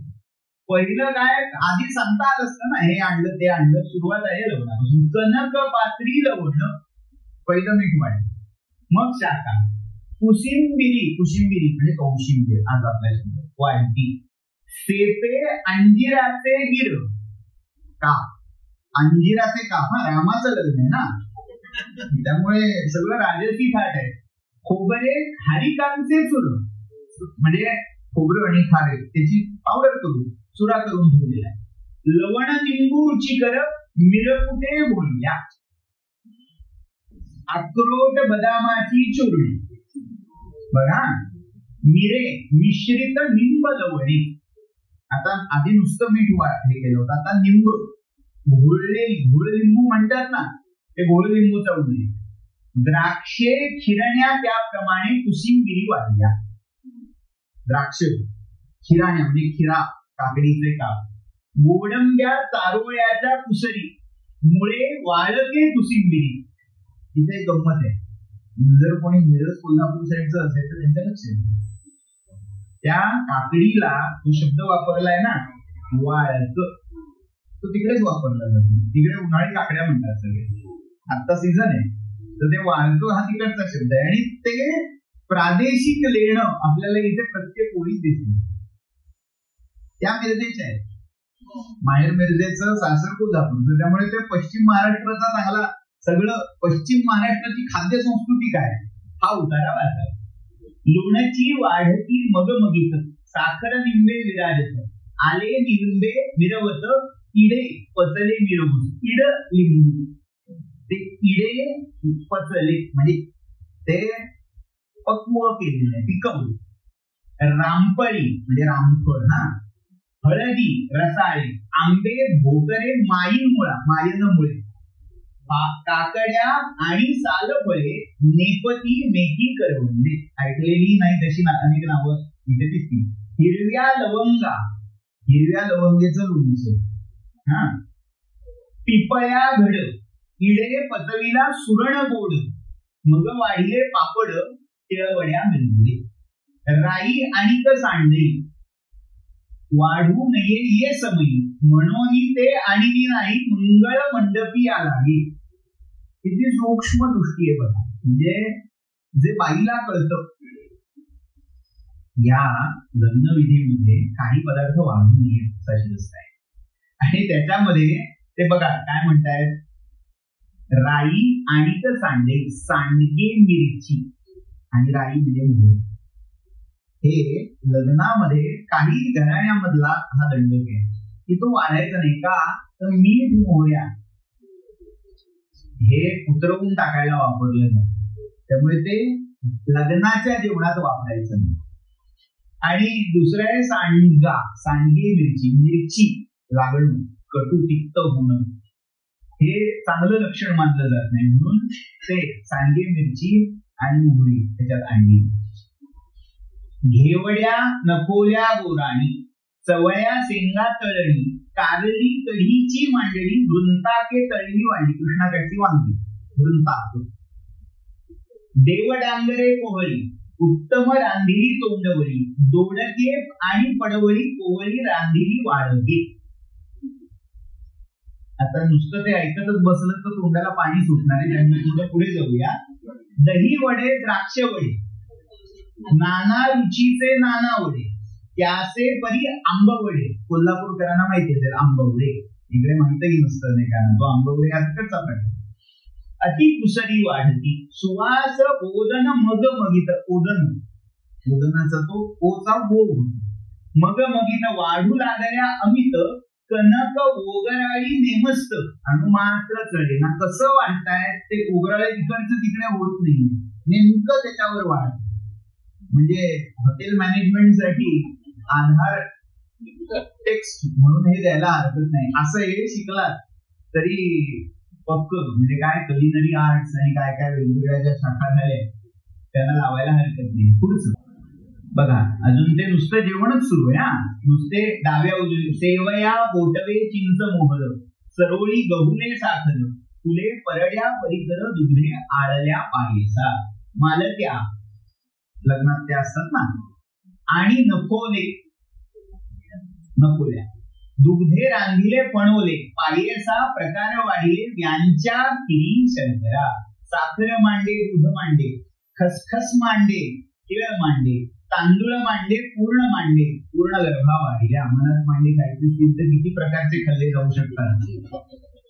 वळपुऱ्या सांजोऱ्या घाऱ्या आणि तेलऱ्या, कोरवडे गुळवऱ्या सकळांबरी शोधती.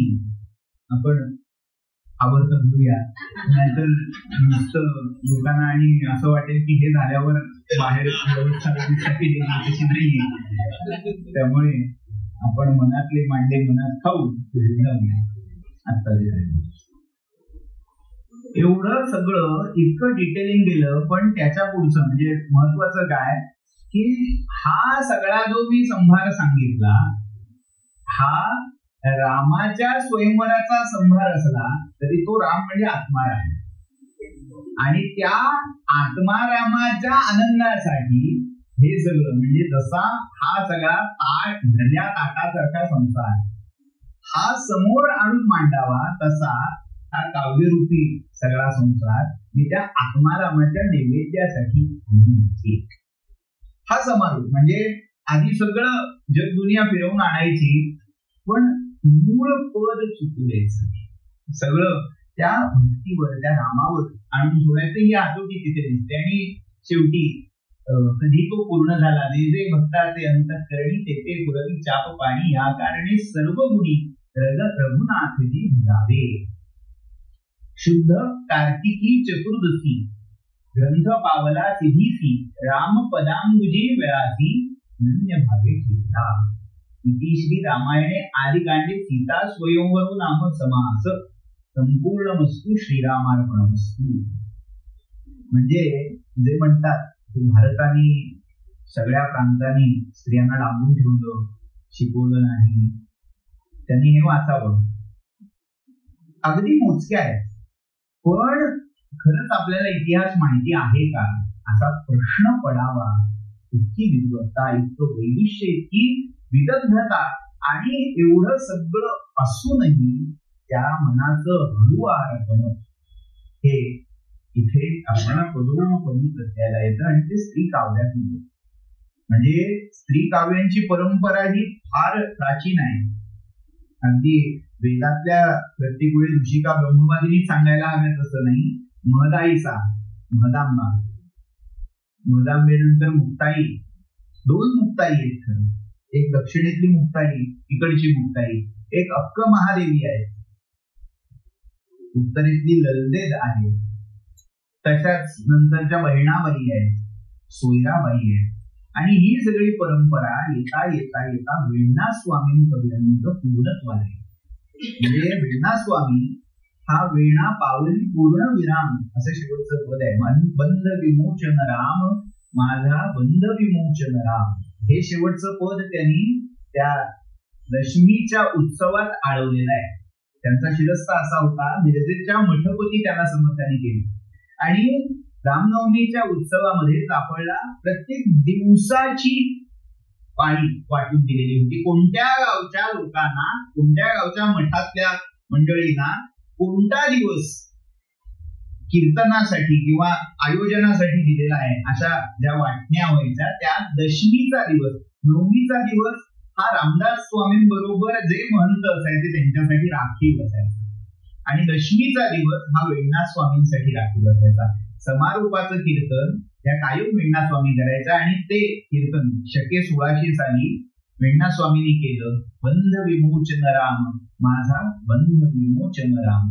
आणि शरण ही वेणा आत्मारामा, पावली पूर्ण विराम, माझा बंध विमोचन राम असं म्हणून ते पद आळवून शेवटी समर्थांच्या पायावर डोकं ठेवलं आणि इहलोकीची यात्रा त्यांनी संपवली. सज्जनगडावर आजही ही जी ओसरी आहे, तिथे चाफ्याचा जो वृक्ष आहे तो त्या समाधीवर होता आणि इथे त्यांनी ती समाधी घेतली. पण पुन्हा समर्थांनी जो क्रम घालून दिला होता, पहिले ते हरिकथा निरूपण, दुसरे ते राजकारण, तिसरे ते सावधपण सर्व विषयी, हे त्यांनी आपल्या पूर्ण चरित्रातून, आपल्या रचनातून पुढे. त्यामुळे हे वेण्णा स्वामींचं वेगळेपण. समर्थ सांप्रदायिकांमध्ये हे रामचरित्र सीता स्वयंवर गाजलं, पण याचा प्रभाव बाकीच्या अन्य कवींवर सापडला. आता हे बघायचं म्हणजे खरं तर अक्षरशः काही शीत इथे ठेवली, ते पूर्णत्वाला नाही गेलेलं मला कल्पना आहे.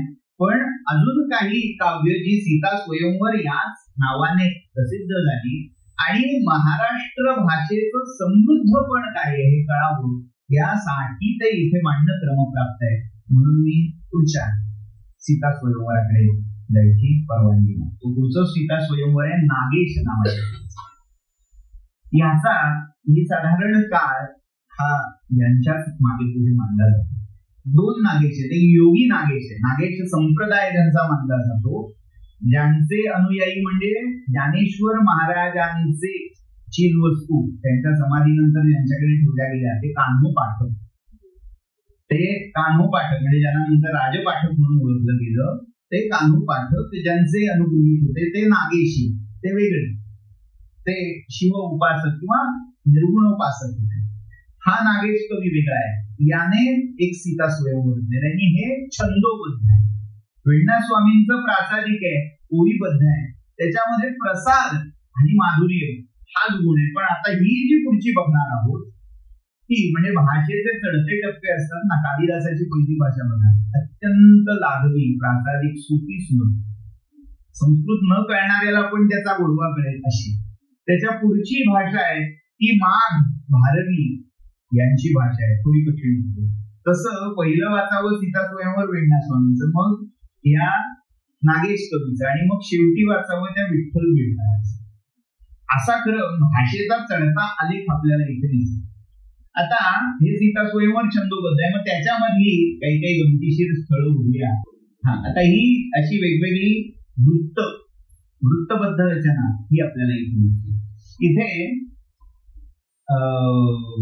सीतेच्या स्वयंवरासाठी जो थाट होता, जी होती ती कशी होती कोण कोण आली होती, तर ते स्वागता नामक वृत्तामध्ये ते वर्णन येत आहे.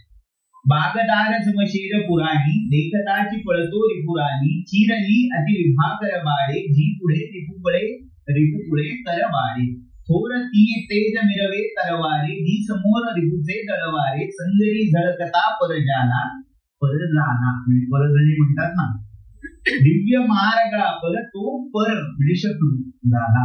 हे कुठली हत्यारं घेऊन ते आले होते.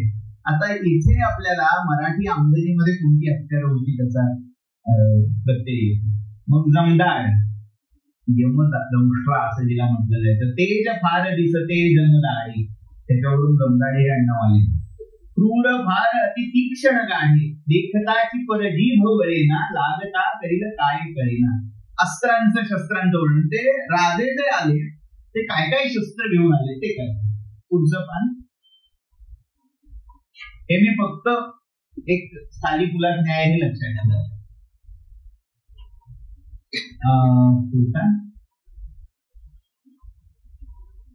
हा एक छान संदर्भ आला. आता गंमत काय आहे, तर प्रसंग म्हणजे कवीची प्रतिभा कशी रंगत जाते, प्रसंग फुलवते, त्याचं हे एक व्यत्यय आपल्याला इथे. प्रसंग असा आहे की गौतम आश्रमामध्ये राम गेले आणि अहिल्याचा उद्धार, असा प्रसंग. तर तो सांगण्याआधी गौतम आणि अहिल्या कोण हे सांगणं आवश्यक आहे. मग त्यांचं पूर्वचरित्र हा कवी सांगतो. मूळ रामायणात आलेलं नाहीये त्यांचं पूर्वचरित्र, ते आता इथे येतात.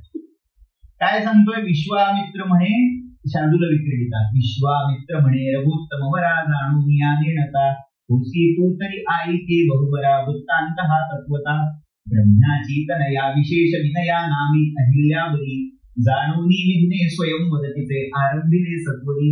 अहिल्या म्हणजे जी मूळ अहल्या आहे, इथे अहिल्या झाली. ब्रह्मदेवानी तिचं स्वयंवर आयोजन. पुन्हा स्वयंवर काव्य आहे, त्याची सुरुवात स्वयंवराच्या संकेतांनी. आले सर्व सुराधिक मुनी गंधर्व ते दिक्पती तद्रूपे परिमोहिले मग म्हणे ब्रह्मातया भारती जो एका दिवसात शीघ्र प्रती पृथ्वी सव्ये करी आधी येईल त्यासी देईन महाधन्या स्वकन्या परी. ब्रह्मदेवानी अट काय ठेवली, पॉइंट ठेवला. म्हणजे हा काव्य संकेत आहे. काव्य संकेत म्हणजे काय, पुढे जे महानाट्य होणार आहे त्याचा संकेत सुरुवातीच्या अध्यायात एका छोट्या प्रसंगातून दिला. आमुख असाही त्याला दुसरा शब्द आहे. दुसरं हे आमुख आहे की पुढे पण लावला जाणार आहे सीतेच्या स्वयंवराला. त्यासाठी अहिल्याच्या स्वयंवराचा प्रसंग त्यांनी कल्पनेतून उभा केलाय. पुराणाची कथा आहे पण तिथे आणली. काय झालंय, ब्रह्मदेवानी पण ठेवला की जो एका दिवसात अख्ख्या पृथ्वीची प्रदक्षिणा करून येईल त्याला मी माझी ही अभूतपूर्व सौंदर्य असणारी कन्या दान देईन खाली. तर आता काय झालं, पण काय होता, एका दिवसात पृथ्वी प्रदक्षिणा करण्याचा. आणि तो ऐकल्यावर सगळे आधी ते सांगितले होते ना कोण कोण आले सर्व सुराधिपती गंधर्वते वित्पती, सगळे आशेने आले होते की ही अप्रतिम लावण्यवती कन्या आपल्याला मिळेल. पण हा कोण ऐकल्यावर त्यांनी कशी पलटी खेळली ते पुढे सांगतात. हळूच हा इंद्र वदे सुराला. कोण ऐकून इंद्र हळूच आपल्या देवगणांना म्हणाला ऐरावताला तरी रोग आला. लौकिक पातळीवर देवांना कसं आणलं जातं, कवीची प्रतिभा कशी भल्या भल्यानं वेठीला धरते त्याचं हे प्रतीक आहे. पण काय आहे, पृथ्वी प्रदक्षिणा. तो पण ऐकल्यावर देव कसे कुठला गेले त्याचं वर्णन कवी केलं. मूळच्या पुराणात हे नाही. पुराण कथेमध्ये एवढाच उल्लेख आहे देव गेले, पण कोणालाही तो कोण जिंकता आला. आता तो आपल्या प्रतिभेने कसा हा रंगवतोय तो बघा. देवादेवांमध्ये कुजबूज सुरू झाली, पॉझिटिव्ह सुरू झालं. इंद्र म्हणाला केला असता पण पूर्ण, पण माझा ऐरावत आजारी. लौकिक पातळीवर देवांना कसं आणलं जातं, कवित्व गुण आहे. पुढचं गोष्ट वदे तदा वाक्य ही वंदी गाणी. आता अष्टदिक्पाल आलेत असा मगाशी उल्लेख आला. इंद्र पूर्वेचा देव, मग त्याच्या पुढची येणारी क्लॉकवाईज दिशा आग्नेय. अग्नेयचा अग्नी काय म्हणाला, वदे तया तदा वाक्य ही वंदी. अग्नी कानी नेले पहा मेंढरू त्या वृकानी. अग्नीचं वाहन काय आहे? मेष, मेंढा. ते मेंढरू लांडगेने पळवून नेलं, त्यामुळे मला जायला येत नाही. यमस्वये बोलत दिक्पतीचे म्हैसा कसा तो पडला ऋतीचे. पुढचे दक्षिण. तो यम आला, तो म्हणाला मी आलोच तो, पण माझा रेडा तो चिखलात रुतून बसलाय, जो पाण्यात गेला भेट पाणी. तसा तो गेला, तो बसलाच तिकडचाच झाला. नैऋत्यनाथ स्थिती बोलत आहे, नैऋत्य दिशेचा स्वामी तो नैऋत्यनाथ. कुलूप पाहे दिवसानच आहे, त्याचं वाहन काय? घुबड, राक्षस ना. तर ते घुबड दिवसा बघू शकत नाही, त्यामुळे त्याच्यावर बसणारा मी वाहनच डिसेबल झाल्यामुळे जाऊ शकत नाही. बोले जळस्वामी पहा तमासा, पळून गेला उदकात मासा. वरुण मासा मत्स्यवाहन म्हणाला पळून गेला पाण्यात. लावी महामार्ग धूम लोक झासा, गुंतोनी गेला मृगकाय फासा. आता आशाय वायू, कारण वायू क्षणात जाऊ शकेल, पण नेमकं त्याच्या भरवशाच्या म्हशीला टोणगा म्हणतात तसं मृगकाय गुंतोनी गेला फासा. त्याचं जे मृग होतं अत्यंत वेगाने पळणार, पण ते नेमकं पाशात. कुबेर बोले म्हणजे अगदी टिपिकल एखादा तो काय म्हणतात मुकादम, तसं आपल्या साईट वरच्या कामगारांना हाक मारेल तसं कुबेर आता सांगतो. कुबेर बोले नरवाह मेले, विमान ते काय फुटोनी गेले. अरे काय नरवाह, कारण तो नरवाहन आहे, त्याची पालखी ते नर आपल्या खांद्यावरून वाहतात, कारण ती ऐश्वर्याची देवता आहे. ऐश्वर्याला सगळेच जण खांद्यावर घ्यायला तयार असतात, त्यामुळे ते नरवाह मेले की काय अशी वेळ आली. आणि विमान म्हणजे ती पालखी ते काय फुटवली गेले. ईशान तोही बोलतो, आता प्रत्यक्ष महादेव पण तेही स्पर्धेमध्ये आले का?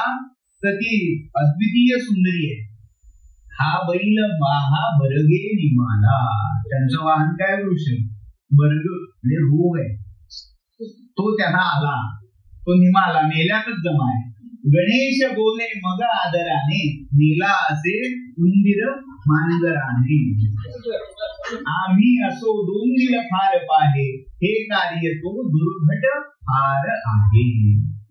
कवित्व काय असतं आपल्याला, म्हणजे पहिला टप्पा बघा, अगदी बाळगून सुबोध, सगळ्यांना आपलंच वाटणार. थोडा अजून स्तर भाषेचा सुधारलाय, पण त्यातला हळूहळू प्रसाद नाम. एक एक शब्द लावायला, बॅकग्राऊंड कळायला पुराणातल्या कथा माहिती असायला हव्या. हे अष्टदिक्पाल आहेत, हे आधी माहिती असायला हवं. वेणा स्वामींचं सीता स्वयंवर कधी कोणीही घ्यावं आणि कोणी दाखावी हे कळण्यासाठी आधी ह्यांचा अभ्यास पक्का झालेला असतो. अजून काही उदाहरणं द्यायची झाली, पुढचं पान. मग त्या गौतमाने कथा देखोनी धेनू. आता याच्यामध्ये गौतम ऋषी एक होते, त्यांनी काय केलं? धेनू प्रसवोन्मुखी, ते प्रसव आसन्न प्रसवाची धेनू त्यांना दिसली. दोन्हीकडे मग दिसे येते, मागून ते वासरू बाहेर येते, आणि अशी उभयवक्त्रा धेनू त्यांनी पाहिली आणि तिला 7 प्रदक्षिणा घातल्या. आणि तिला प्रदक्षिणा घातल्याचं धर्मशास्त्रातलं फळ असं आहे की पृथ्वी प्रदक्षिणेचं फळ तिच्या एका प्रदक्षिणेत. अशा 7 प्रदक्षिणा केल्या, त्यामुळे त्या गौतमांना ती अहल्या मिळाली. असा कथाभाग नागेश कवी तिथे. पुढे जाऊया, वेळ थोडा गेला आहे, बरंच काय काय आहे सांगण्यासारखं. हा, हे मकरक शीर्षा नावाचं एक सुंदर वृत्त त्यांनी वापरलंय, ते सहसा दिसत नाही. म्हणताना सुद्धा म्हणजे रिदम काय असतो? जय जय रामा जगदभिरामा दुरित विरामा पणजित रामा सुफलित नामा मुनिकृत कामा हनहत लामा अगणित धामा. अभिजित सारा गरगत हारा शीत ऋत भारा नृप अवतारा सुललित गात्रा विमलित नेत्रा दशरथ पुत्रा कुसुम विचित्रा. सौंदर्य सौष्ठव अलंकार दिसायला लागतात, पण सुबोधपणा हळूहळू कमी व्हायला लागतो. तर असा हा दुसरा टप्पा आपण पाहिला. आणि आता शेवटचा टप्पा आपण नागेशावरून विठ्ठल बिडकरांकडे जाऊया. आता मी कालपासून हनुमंत नाटक म्हणतोय ना, तर इथे हे विठ्ठल बिडकर चित्रकवी म्हणून प्रसिद्ध आहेत, बीडचे, अंबेजोगाईचे ते होते. आणि त्यांचं काव्य हे पूत काव्य म्हणून प्रसिद्ध आहे. मराठी भाषेमध्ये जी कोडी प्रसिद्ध आहेत, येता सह्याद्री कन्या पतिस्त ललना यौवना माझी जेव्हा रामस्त्री नाम कान्हा त्यजुनी पुरते पीडिते फारा, या प्रकारची पुट त्यांनी आपल्या काव्यामध्ये काही रचली. तर त्यांनी एक सीता स्वयंवर रचलंय. ते कशाच्या आधारे लिहितायत ते ती पहिली प्रतिज्ञा आहे. काही श्री हनुमंत नाटक कथा, काही रघुवंशीची, काही आदि कवी प्रमेय रचना, काही गिरादेशीची.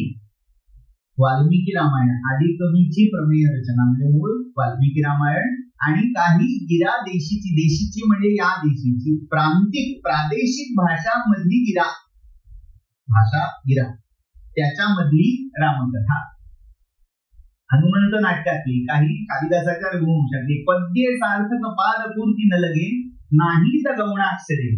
पादपूर्णार्थक अव्यय ही च अन असे मी वापरलेले नाही, हे तो सांगतोय. म्हणजे आत्मप्रौढी एक प्रकारची. माझ्या काव्यामध्ये मी अतिरिक्त पादपूर्णार्थक अव्यय वापरत नाही असं तो खूप सांगतो. गौणाक्षरे चैत्रीचे नवरात्र रामनवमी पर्यंत का आदरे. आणि ही केवढी विस्तृत आहे तर चैत्रातल्या नवरात्रात पाडव्यापासून रामनवमी पर्यंत विस्तृत गात राहा अशी माझी कथा आहे. ही एक वेगळी कथा. वेदवतीची कथा ते सांगतायत. भूता पद्माक्ष राजा रोत करी तपे, श्रीसुता होय जेणे, लक्ष्मी स्वप्नात सांगे हरिभजन करी, प्रार्थिला विष्णू तेणे. भूपाळे याग केला, नृपसुर मिनली, मातुळुंगी निघाली. म्हणजे एक टिप वापरले की मातुलिंगातून ही निघाली, महाळुंगातून ही कन्या जन्माला आली. कोल्हापूरच्या महालक्ष्मीच्या हातात जे दाखवलं जातं ना, मातुलिंग गदा कीटक रवी किरणी, ते मातुलिंग. तर त्यातून ती वेदवती जन्माला आहे. मग ती वेदवती, मग तो सगळा पुढचा हा 7वं पान आहे. मुखातून या मातुलुंगी निघाली, तयेते भरी वासना पाठ झाली. सीता ती रावणाची मुलगी होती असा प्रसंग त्याच्यात आलेला आहे. तर पुढे रत्न निक्षेप पेटीत केले गृहा, आणले काळ कित्येक गेले, कुठे भूषणायोग्य ते रत्न आहे, उभे जाय देव्हार चौकीच पाहे. असं ते सगळं वर्णन आहे. पुढे एक मात्र याच्या आताच्या स्वयंवराला राजे कोणकोणते आहेत. मगाशी त्या नागेश कवीचे राजेही आले होते. आता हा कसे वर्णन करतात, कोणकोणते राजे जे रामायण काळी होते का नव्हते असा प्रश्न पडेल, पण सगळ्या मध्ययुगातले राजे इथे दिसतील. राजे अंग कलिंग वंग मगध द्राविड कर्नाटकी, लौकश चोल निषाद बर्बर महा, कांबोज बंगालकी, काश्मीरादी विदर्भ गुर्जर तथा सौराष्ट्र तैलंगणी, कालिंगा शबरादी नैषध पुढे आहे प्रभू कोकणी. कोकणातलाही राजा तिथे गेला होता. उज्जन्यादी कुलिंद कुंदर महा, कौशल्य मल्याळी. राजे केरळ चोरणिष्ठ जईचे, टंकाण कैरातीचे. काशीराज कलिंद कैकय महा, नाटादी नाट प्रभू. सिंहालादिक चैद्य जांगळ कुरु, गांधार आंध्र स्वभू. आता पुढे इंग्रज पण आणले. पाहे ताम्रमुखादी, ताम्रमुख म्हणजे तांबड्या तोंडाचे. इंग्रजांचं एक खास शिल्प वैशिष्ट्य आहे. आणि याच्यापर्यंत इंग्रजांचं पाऊल, पांढरं पाऊल भारतात पडलेलं आहे. त्यामुळे तो सांगतोय, कारण शिवाजी महाराजांच्या काळात आपल्याला वखारी होते आहे माहितीच आहे. ताम्रमुखादी श्याम हबशी सिद्धी आफ्रिकन होते. राजे फिरंगाणीचे, आले कैकटकच्छ आरब अरबी, रुमी राजे. राजे खुरासानीचे, खुरासान. आले म्लेंछ पठाण कौलिक महाराजे, तनोजे भले. आले डोंब गरीब भिल्ल चतुरे, राजे सगळे शुभले. बघा, एवढे सगळे राजे त्यांनी आपल्या प्रतिभेने त्या सीता स्वयंवराला उभे केले. नेक्स्ट आता चित्रकाव्य म्हणजे काय याची झलक आपल्याला 2 श्लोक दाखवतो मी थांबतो. आपली वेळ झालेली आहे, ते उभे राहिलेले मला भान आहे.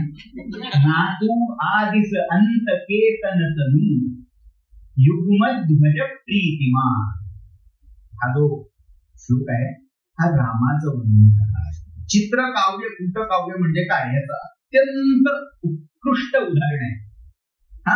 तर या श्लोकाचं वैशिष्ट्य असं आहे, रामाचं वर्णन आहे आणि त्या एका श्लोकामध्ये 12 राशींचा उल्लेख आलेला आहे. 12 राशींवर आधारित रामरूप कसं आहे हे तो सांगतोय. लग्नाच्या वेळेचं रामरूप, कारण सीता स्वयंवर आहे. नातू आदिस अंत केतन तनु युग्म ध्वज प्रीतिमान, तो एकादश कर्ण रावण रिपू दिक्कुंडले विद्यमान. आपण बघता जाता जाता अर्थही समजून घेऊया. नातू आदिस, राम कोण आहे? आदिस नातू. आता आदी म्हणजे काय? राशी मधली आदी रास कोणती? मेष, बरोबर आहे. संस्कृत मध्ये मेषाला शब्द आहे अज, आणि रामाच्या आजोबांचं नाव काय आहे? कारण दशरथाच्या वडिलांचं नाव अज आहे. त्यामुळे नातू आदिस म्हणजे आदी राशीचा नातू म्हणजे अजाचा नातू. अंत केतन तनु, अंत अंतिम रास कोणती? मीन राशीचा केतन म्हणजे ध्वज ज्याचा आहे. मीन केतन हे कामदेवाचं नाव आहे. त्या कामदेवाच्या रंगरूपासारखं ज्याचा रंग आहे, कामदेवासारखा जो अत्यंत रूपवान, सौंदर्यवान, सौंदर्य गुणनिधी असा आहे, म्हणून तो अंतकेतन म्हणजे अंतिम राशीचा ध्वज ज्याच्या माथ्यावर आहे, अशा कामदेवाची तनु ज्याच्या ठाई आहे असा अनंत तनु. युग्म ध्वज प्रीतिमान, युग्म म्हणजे मिथुन. हा, पण इथे युग्मचा अर्थ आहे दुसरी रास. दुसरी रास कोणती? वृषभ. त्याचा ध्वज कोणाचा? वृषभ ध्वज. काय परीक्षा घेत आहोत? वृषभ ध्वज शंकराला म्हटलं जातं. शंकरावर ज्याची प्रीती आहे किंवा शंकराच्या प्रीतीचा जो पात्र आहे, वृषभ ध्वज प्रीतिमान. वृषभ कसं काढलं? युग्म म्हणजे 2, दुसऱ्या राशीचा ध्वज ज्याचा आहे अशा शिवाची ज्याच्यावर प्रीती आहे असा. कोण? राम. तो एकादश कर्ण रावण रिपू. एकादश कर्ण सामान्य अर्थ 11 कान तसा घेतला नाही. एकादश रास, 11वी रास कोणती? कुंभ. कुंभ कर्ण असा शब्द लावून घेता येतो. तो एकादश कर्ण म्हणजे 11व्या राशीचा कर्ण, कुंभकर्ण. रावण रिपू, रावण कुंभकर्णांचा शत्रू. दिक्कुंडले दिक्तिमान. दिक दिशा किती असतात? 10. 10वी रास कोणती? मकर. दिक्कुंडले, मकर कुंडले तळपती श्रवणी. रामाच्या कानातली कुंडल कशी आहे? 10व्या राशी सारखी मकर कुंडल आहे, म्हणून दिक कुंडले. दिक म्हणजे 10, या आधी तो दिक शब्द आहे. चौपृष्टी सम, आणखीन थोडं म्हणजे पुढच्याचा बाय फुला. चौ म्हणजे 4थी रास कोणती? कर्क. खेकडा जर पाहिला तर त्याची पाठ कशी असते? खेकड्याचं वैशिष्ट्य असं आहे, त्याची पाठ फुटते आणि ती खेकडी जी असते तिची पिल्लं त्या पाठीतनं बाहेर येतात, म्हणजे तुटलं म्हणून ते तिथे चौपृष्ठी सम, खेकड्याच्या पाठीसारखं तुटलेलं. काय? अष्टकीट नवमी. अष्टकीट म्हणजे 8वा राशीचा कीट. कोण आहे? 8वी रास वृश्चिक. वृश्चिकेच्या नांगी सारखं असणार 9वी रास कोणती? धनु. त्या विश्वाच्या नांगी सारखं उभारलेलं ते धनुष्य चौपृष्टी सम केले त्रिधा पंचमी. आता पंचम 5वी रास कुठली? सिंह. त्या नरसिंहाने, नररूप सिंहाने विंचवाच्या नांगी सारखं उभारलेलं धनुष्य खेकड्याच्या पाठीसारखं करून टाकलं. भू षष्टीयुत. भू म्हणजे पृथ्वी, षष्ठी म्हणजे 6वी रास कोणती? भूकन्या. युक्त. भूकन्या म्हणजे सीता, सीतेने युक्त असा. वेदिकेवरी तिजे. तिसरी रास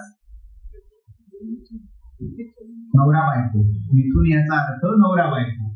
भू षष्ठीयुत म्हणजे भूकन्ये समवेत असे वेदिकेवरी तिजे. 3ऱ्या राशीचं ते रुपडं म्हणजे हे नवदंपती उभे राहिले आणि कसे तिचे शोभे नसे सप्तमी, सातवीरास तूल. ते उभं राहिल्यावर त्यांना तुलनाच राहिली नाही, नसे सप्तमी. हे विठ्ठल बिडकर त्यांचं सीता स्वयंभू. म्हणजे कशी डिग्री हाय हाय हाय होत जाते. आता तुम्ही म्हणाल स्त्री पुरुष समानतेचा जमाना आहे, फक्त रामाचं कसं वर्णन का?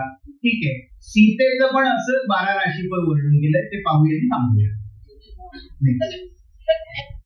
अजून बऱ्याच अशा जागा दाखवण्यासारख्या आहेत, फक्त आपण झलक पाहिजे.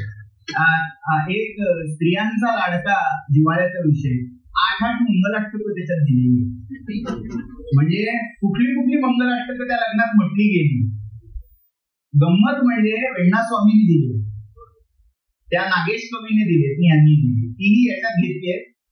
ठीक आहे, आपण आता तिथेच फक्त 12 राशी वर्णन बघूया आणि थांबूया, वेळेची मर्यादा आहे.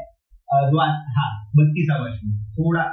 भूकन्या कुजकुंभ कर्कश महा देखोनी लाजे कधी. सगळ्या 12 राशी आता नावानिशी आहेत. मगाशी पद्धत वेगळी होती, आकड्यांनी सांगितली, आता नावानिशी येत आहे. भूकन्या किती राशी आल्या? कन्या रास. भूकन्या कुचकुंभ कुंभ कर्कश कर्क महा देखोनी लाजे करी. थोडक्यात हे सौंदर्याचं जे वर्णन आहे की हत्तीच्या गंडस्थळाची तिच्या वक्षस्थळाची केलेली तुलना, ती पाहून हत्ती लाजला. करी म्हणजे हत्ती, तोही तिचे कुचकुंभ पाहून लाजला.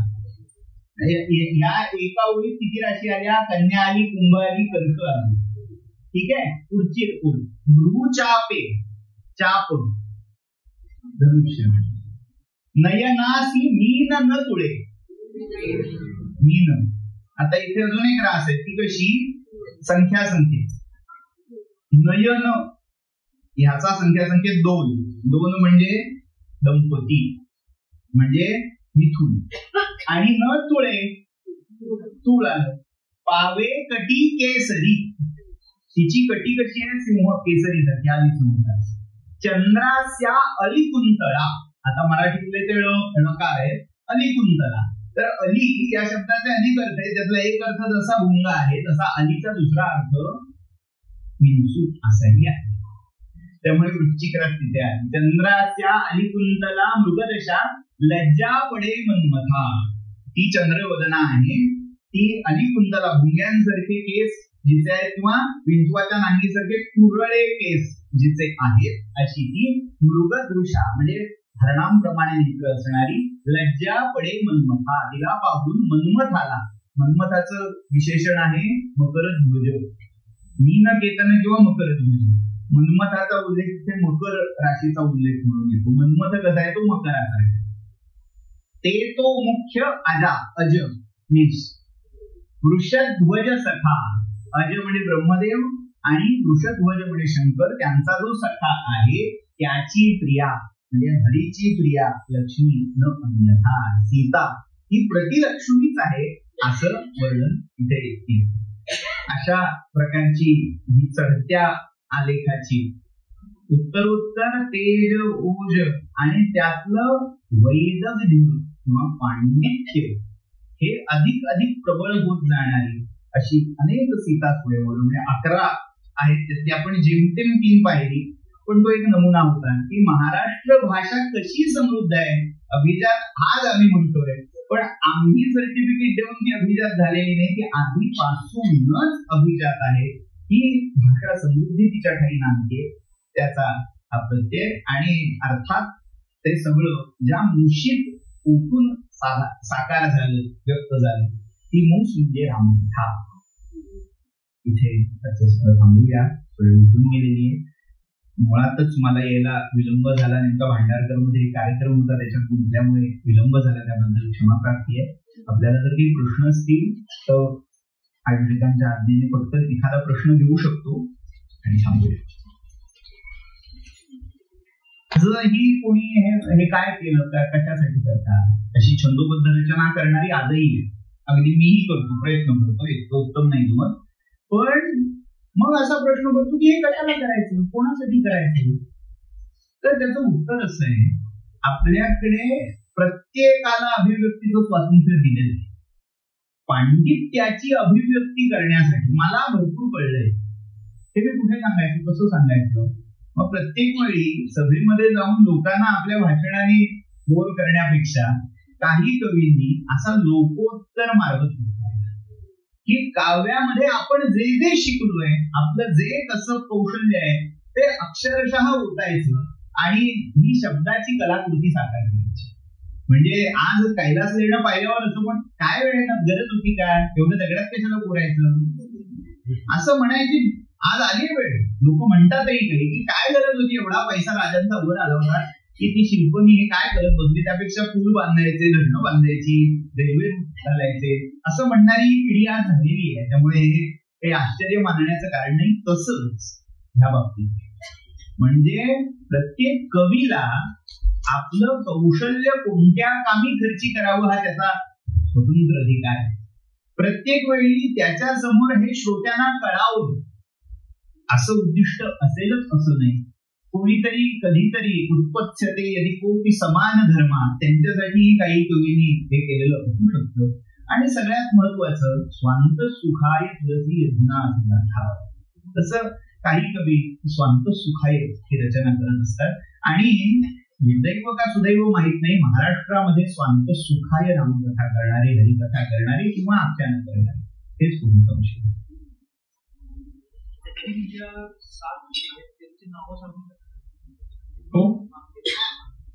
कुठल्या रामकथा? सीता स्वयंवर. एक आपण ढळे ढळे जाऊ, सगळी यादीच आपण वाचूया ना. मी आणली होती, म्हटलं याच्यातही दाखवायचं हे होतं, पण ऑलरेडी आनंद तनय मगाशी मी उल्लेख केला होता. गोसावी नंदन म्हणजे गणपतीची आरती जी आपण म्हणतो, गोसावी नंदन गावे, ते गोसावी नंदन. जनी जनार्दन, नाथ एकनाथ पंचकातले एक कवी आहेत. जयराम स्वामी वडगावकर, दास पंचायतनातले एक कवी. नागेश पायला, वामन पंडित. विठा रेणुकानंदन, हेही एकनाथ पंचायतनातले एक कवी आहेत. विठ्ठल बिडकर आणि वेण्णास्वामी.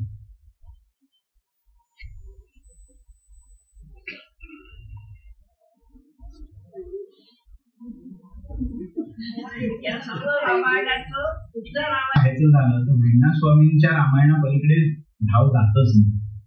या सगळ्यामध्ये काय आहे, म्हणजे मी वारंवार एक उपमा देतो की ह्या संतांची वाणी ही त्या कंदरेमधून उसळणाऱ्या झऱ्यासारखी. झरा इतक्या लांब जायचं, असं पडायचं हे काही मुजत नाही, तो उत्स्फूर्त येतो. आणि बाकीचे जे पंडिती पंत थाटाचे कवी आहेत ते सगळे कारंज्यांसाठी. आपल्याला काय आवडतं, कधी कधी कारंज बघायला मजा येते टाइमपास म्हणून, पण तहान भागवायची झाली की कारंजाकडे कुणी जात नाही, त्याला झऱ्याकडे जावं.